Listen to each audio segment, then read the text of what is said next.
क्या आपको पता है ब्रह्मा जी के 4 नहीं 5 सिर थे जिसे शिव जी ने काट दिया था।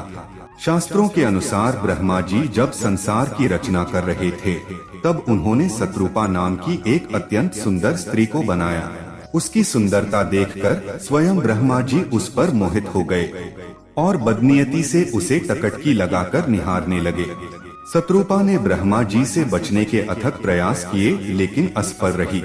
शत्रुपा ने अपने आप को बचाने के लिए ऊपर की ओर देखने लगी तो ब्रह्मा जी ने अपना एक सिर ऊपर की ओर विकसित कर लिया। ब्रह्मा जी की ये सारी हरकतें शिव जी देख रहे थे। शिव जी की दृष्टि से शत्रुपा ब्रह्मा की पुत्री जैसी थी, इसलिए उन्हें यह घोर पाप लगा। उसी समय शिव जी ने अपने केश से एक बाल उखाड़कर काल बहिराव की उत्पत्ति किया।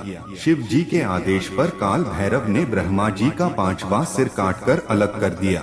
पौराणिक कथा के अनुसार मान्यता है कि एक बार ब्रह्मा जी ने धरती पर यज्ञ करने का विचार किया। इसके लिए उन्होंने कमल का फूल पृथ्वी पर भेजा।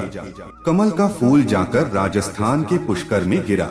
कमल के फूल का अंश जिस जगह पर गिरा था उस स्थान पर तालाब बन गया। कहा जाता है कि ब्रह्मा जी धरती लोक पर जब यज्ञ करने आए तब उनकी पत्नी सावित्री को इस बात की जानकारी न होने पर वे यज्ञ स्थल पर नहीं पहुंच पाए। यज्ञ का मुहूर्त निकाला जा रहा था और सभी देवी देवता भी यज्ञ स्थल पहुंच चुके थे।